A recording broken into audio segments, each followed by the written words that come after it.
Hello and what's up beautiful people, how are you all? I hope you all are fine. मैं सब शमीम आप सबका स्वागत करता हूं अपनी यूट्यूब चैनल में। और आज की इस वीडियो में हम थीम्स इन हिस्ट्री सेकंड जो 6th सेमेस्टर का सिलेबस है वो हम स्टार्ट करने वाले हैं। और आज का हमारा पहला टॉपिक जो है that is European penetration. European penetration को आज हम पढ़ने वाले हैं। आई होप कि आप वीडियो को अच्छे से देखोगे, एंड तक देखोगे और हर कोई पॉइंट जो है अच्छे से समझने की कोशिश करोगे। मैं बता दूं आपको कि मैंने जो नोट्स बनाए हैं ये एग्जाम पर्पज के लिए हैं, और एग्जाम में आप अगर ये लिखते हो ना आपको पूरे के पूरे मार्क्स मिल जाएंगे। और ये प्रिसाइज नोट्स हैं, कंसाइज हैं और इजी टू अंडरस्टैंड है। मैं एक्सप्लेन भी कर रहा हूं साथ में, और मैं आपसे यही गुजारिश करता हूं कि आप मेरे साथ बैठ जाइए, पेन और पेपर लेके आप मेरे साथ ये नोट्स तैयार कीजिए। या अगर आपके पास टाइम कम है, आपको यही हैंड रिटन नोट्स चाहिए पीडीएफ फॉर्मेट में, तो आप मुझे व्हाट्सएप पे मैसेज कर सकते हैं। आपको रीजनेबल रेट्स पे ये नोट्स मिल जाएंगे। तो चलिए शुरू करते हैं आज के अपने टॉपिक को, दैट इज यूरोपियन पेनिट्रेशन। जो यूरोपियन पेनिट्रेशन है, ठीक है, ये समझने में थोड़ी सी डिफिकल्टी होती है स्टूडेंट्स को। अक्सर वो क्या समझते हैं, वो सिर्फ इतना समझते हैं कि यूरोपियन पेनिट्रेशन में सिर्फ ब्रिटिश आए थे, उन्होंने रूल करना शुरू कर दिया था and that's all.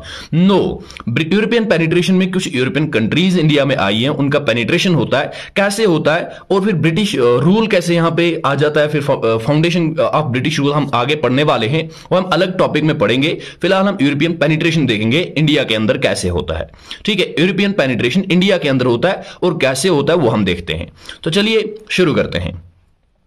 The phrase European penetration in India refers to the historical period when European powers, particularly the British, Portuguese, French and Dutch established their presence in the Indian subcontinent.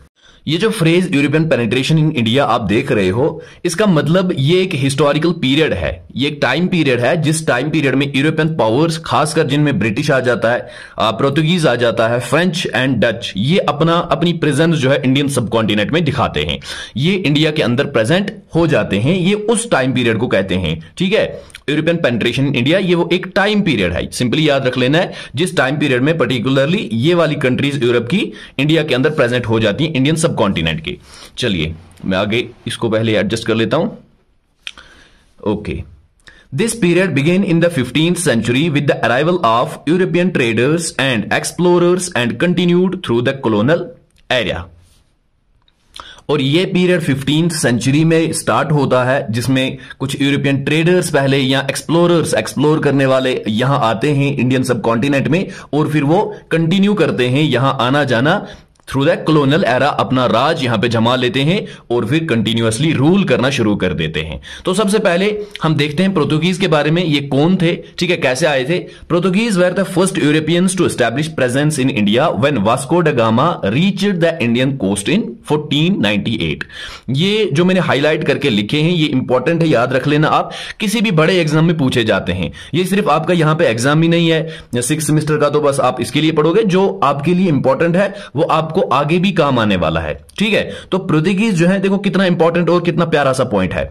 ये पहले Europeans थे जिन्होंने India में अपनी presence establish की थी। ठीक है, ब्रिटिशर्स पहले नहीं थे, पहले पोर्तुगीज थे जो पहले इंडियन सब कॉन्टिनेंट में आए थे, जिसमें वास्को ड गामा पहले इंडियन कोस्ट पे आ जाते हैं। कब? 1498 में, 1498 में, यानी कि लेटर 15th सेंचुरी में। चलिए अगला पॉइंट देखते हैं क्या है। The Dutch and the French also established their trade here in 17th century. फिर उसके बाद डच आ जाते हैं और फ्रेंच आ जाते हैं, और इन्होंने भी अपना ट्रेड जो है यहां पे 17th सेंचुरी में एस्टैब्लिश कर दिया। However, the most significant and lasting European penetration was by the British East India Company. और इनमें सबसे सिग्निफिकेंट, सबसे ज्यादा इंपॉर्टेंट, महत्वपूर्ण और सबसे ज्यादा देर तक रहने वाला, लास्टिंग मींस सबसे ज्यादा देर तक रहने वाला यूरोपियन पेनिट्रेशन जो हुआ था वो हुआ था ब्रिटिश ईस्ट इंडिया कंपनी का। किसका? तो समझ लो एक कंपनी थी ये कोई वहां से एक कंट्री नहीं आई थी जो इस इंडिया को डोमिनेट करने लगी थी या सुप्रेस करने लगी थी या जंग की थी। ये कंपनी थी, ब्रिटिश ईस्ट इंडिया कंपनी थी, और ये सबसे लास्टिंग और सबसे सिग्निफिकेंट यूरोपियन पेनिट्रेशन था इन 17th century and gradually expanded their control on India। और ये आई कब? 17th सेंचुरी में, 17वीं सदी में, और धीरे धीरे इन्होंने इंडिया पे अपना कंट्रोल जो है वो बढ़ा दिया, एक्सपैंड कर दिया। Okay, let's move ahead. अगला point, the British crown eventually took direct control of India in 1858 following the Indian rebellion of 1857 and India became a British colony until it's independence in 1947। और देखो ये भी important point है कि British crown जो है वो डायरेक्ट कंट्रोल पा लेता है इंडिया के ऊपर कब, 1850। पहले तो कंपनी आई थी, कंपनी कंट्रोल कर रही थी इंडिया को, लेकिन उसके बाद ब्रिटिश क्राउन यानी कि ब्रिटिश पार्लियामेंट जिसको हम कह सकते हैं, या ब्रिटेन जो है वो पूरा का पूरा कंट्रोल पा लेता है इंडिया के ऊपर कब, 1858 में। और 1858 में, और इससे पहले 1857 में रिबेलियन हुआ था, रिवोल्ट ऑफ 1857 भी हम आगे पढ़ने वाले हैं, ठीक है, उसका फेलियर, उसके काजेस भी हम अच्छे से पढ़ने वाले हैं। तो पहले रिवोल्ट हुआ, पहले रिबेलियन हुआ, रिबेलियन के बाद इन्होंने 1858 में पूरा कंट्रोल यहां पे पा लिया और इंडिया एक ब्रिटिश कॉलोनी बन गई। कब तक, आजादी तक, 1947 तक, क्योंकि इंडिया इंडिपेंडेंट हुआ है, आजाद हुआ है 1947 में, और तब तक ये एक ब्रिटिश कॉलोनी थी। European penetration of India had far-reaching consequences and played a significant role in shaping the history of the Indian subcontinent. European penetration जो था इंडिया का, इसके कई सारे कॉन्सिक्वेंसेज हैं, ठीक है। पेनिट्रेशन होने के बाद कौन कौन से असरात पड़े, इंपैक्ट्स पड़े, कॉन्सिक्वेंसेज पड़े, वो बहुत हैं, ठीक है। And played a significant role, और एक सिग्निफिकेंट रोल भी प्ले किया, अदा किया, किसको शेप करने में, इंडियन सब कॉन्टिनेंट की हिस्ट्री को शेप देने के लिए एक महत्वपूर्ण और सिग्निफिकेंट रोल प्ले किया है। किसने, यूरोपियन पेनिट्रेशन ने, जो बाहर की कंट्रीज, यूरोप की कंट्रीज यहां पे ट्रेड करने के लिए या एक्सप्लोर करने की गर्ज से आई थी, और फिर उन्होंने आखिर में क्या किया, यहां पे कंट्रोल पा लिया और फिर रूल करने लगे।